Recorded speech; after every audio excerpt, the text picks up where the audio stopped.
بسم اللہ الرحمن الرحیم، السلام علیکم، میں ہوں حیدر مرتضیٰ۔ ناظرین، اقبال نے فرمایا تھا جوانوں کو پیروں کا استاد کر، اور اہل نیپال نے یہ کر دکھایا، اور ہم سب نے دیکھا کہ جین زی یعنی نئی نسل نے کیسا انقلاب برپا کر دیا۔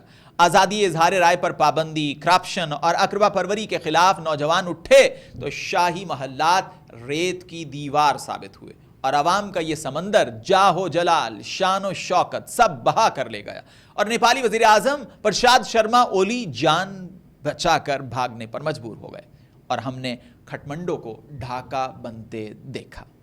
ناظرین، نیپال میں تبدیلی اس رجحان کی زندہ مثال ہے کہ نوجوان نسل جو کہ ہر لحاظ سے گزشتہ نسل سے بہتر ہے، گھٹ گھٹ کر جینا نہیں چاہتی، اپنے حقوق کو سر عام پامال ہوتے دیکھنا نہیں چاہتی، نسل در نسل حکمرانی دیکھنا نہیں چاہتی، اقربا پروری دیکھنا نہیں چاہتی، اور سب سے بڑھ کر جب ان کے بولنے کے حق پر ڈاکہ ڈالا جائے گا تو وہ خاموش نہیں رہیں گے۔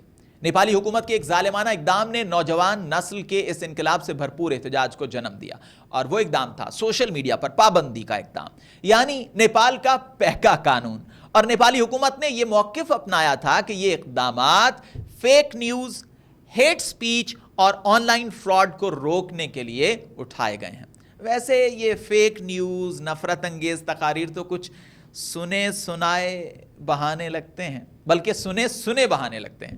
ناظرین، کرپٹ اور کمزور حکومتوں کو سوشل میڈیا سے سب سے بڑا مسئلہ یہ ہے کہ وہ 5، 10، 15 چینلز اور اخبارات کو تو مینج کر سکتی ہیں، لیکن لاکھوں انٹرنیٹ صارفین کو نہیں، اور بالخصوص ان صارفین کو جو ظاہری اور باطنی حکومتوں کو اور ان کی سیاہکاریوں کو بے نقاب کرتے ہیں۔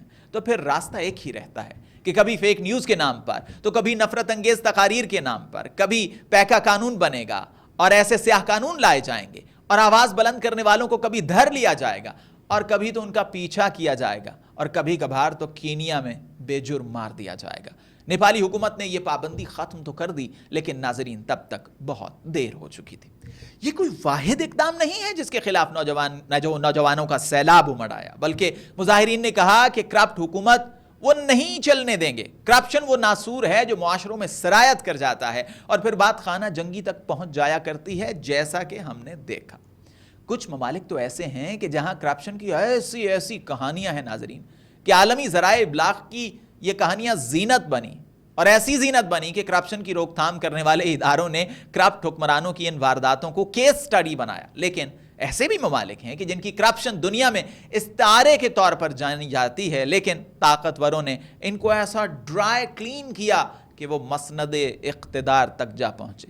لیکن یاد رکھیے، یہ اقتدار وزیر اعظم حسینہ واجد کے اقتدار کی طرح اور وزیر اعظم اولی کے اقتدار کی طرح عارضی ہی ہوتا ہے، باقی رہتی ہے تو ذلت اور رسوائی کی داستان۔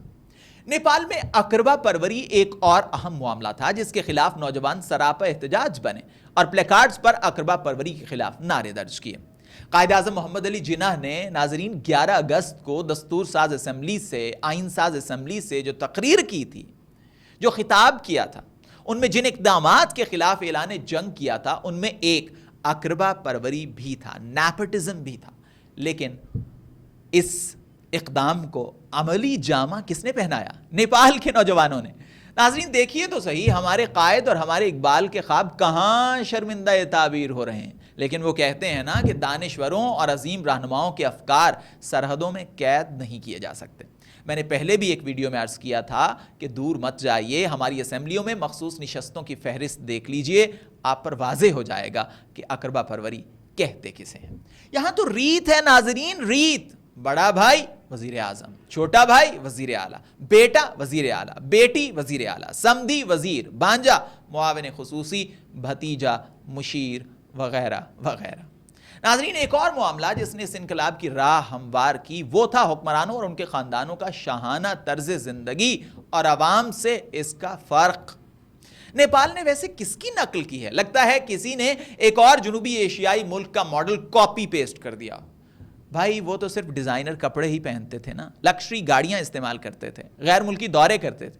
ایسے بھی حکمران ہیں جن کے ملازم بھی سرکاری جہاز جھولتے ہیں، اور پھر نیشنل ٹی وی پر بیٹھ کر کہا جاتا ہے کیا ہوا بھائی، جہاز خالی بھی تو جانا تھا۔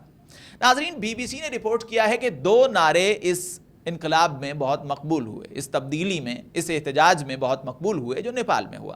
یہ نعرے تھے نیپو بیبی نیپو کڈز، یعنی مقام کے حصول کے لیے قابلیت نہیں بلکہ خاندانی روابط مقدم۔ یہ کون سی نئی بات ہے؟ عشروں تک سیاست میں جوتیاں گھسانے والے بزرگ بیچارے نعرے لگاتے رہتے ہیں، اور عہدہ کس کے حصے میں آتا ہے؟ بیٹی، بیٹا، چچا، سمدھی، داماد وغیرہ وغیرہ۔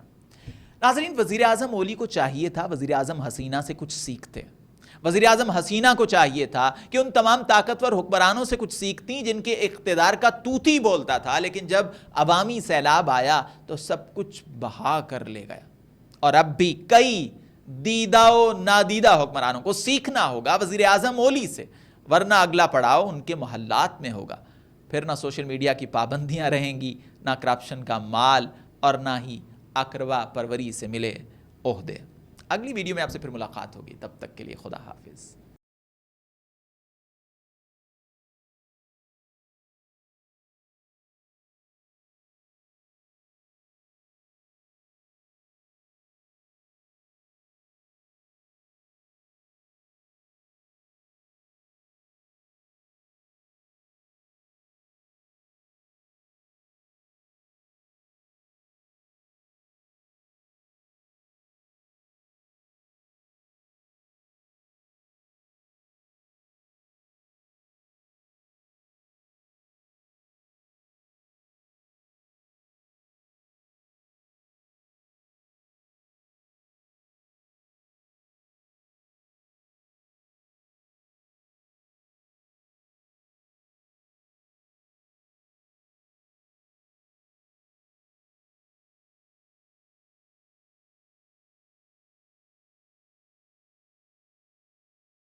بسم اللہ الرحمن الرحیم۔ السلام علیکم۔ پی کے پل سے میں ہوں محمد امین۔ ناظرین، جس طرح آپ کو پتہ ہے کہ میں آپ کو مسلسل دریائے ستلج کی تباہ کاریاں ہیں، مختلف موضوعات میں جا کے، مختلف بستیوں میں جا کے، مختلف آبادیوں میں جا کے دریائے ستلج کی تباہ کاریاں دکھاتا ہوں۔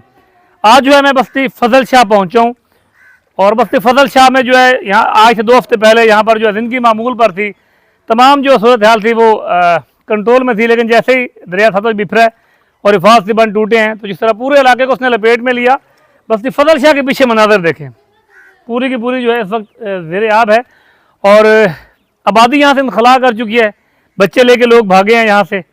تو دردناک کہانیاں سامنے دیکھیں آپ، تا حد نگاہ جو ہے وہ پانی پانی، اور پانی جو ہے اس وقت بستیاں کی بستیاں جو وہ غرق کر چکا ہے۔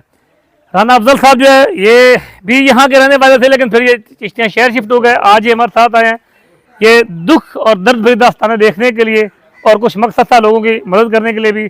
رانا صاحب جدھر جاتے ہیں ایک دکھ اور درد بھری کہانی نظر آتی ہے۔ ہم نے اپنی آنکھوں سے دیکھا کتنے گھر گر گئے، سامان اندر جو ہے وہ تیر رہا ہے، الفاظ نہیں ہیں ہمارے پاس، الفاظ نہیں ہے، کلیجہ منہ کو آتا ہے۔ یقین کرو دکھ ہے کسی کا اس طرح نکلنا بے سر و سامان، یہ بڑی اذیت ناک کہانی ہے۔ اور ہم نے ابھی دیکھا ہے کالیہ شاہ ہمارا بھائی علاقہ ہے، تو وہاں پہ سامان، بیڈ، فریجیں سارا پڑا ہے، اور لوگ ایسی جان بچا کے نکلے ہیں، یقین کریں۔ اور ابھی تک افسوس والی بات یہ ہے کہ یہاں تک آیا نہیں ہے، ابھی تک کوئی انتظامیہ جو نہیں آئی۔ دعوے ہیں اے سی صاحب کے، ڈی سی صاحب کے، ادھر آپ نے ایک باشعور ہیں اور آپ صدر بھی رہ چکے ہیں چشتیاں بار کے، تو آپ نے اپنی آنکھوں سے دیکھا ڈی سی اور اے سی کے دعوے آپ مسترد کرتے ہیں؟ جی میں بالکل مسترد کرتا ہوں۔ یہاں تک کوئی بندہ نہیں آیا، انتظامیہ کا کوئی پرسان حال نہیں ہے، کسی غریب بندے کا، بیچارے ڈوب رہے ہیں اور جانیں بچا کے گئے۔ سامان دیکھا ہے، مکان گرے پڑے ہیں، فصلیں لوگوں کی ڈوب گئی ہیں، کوئی ایک آدھ بندہ پڑا ہے تو وہ بھی اس لیے کہ سامان چوری ہو جاتا ہے، تو یہاں پوچھنے والا نہیں ہے۔ میری ان سے گزارش ہے انتظامیہ سے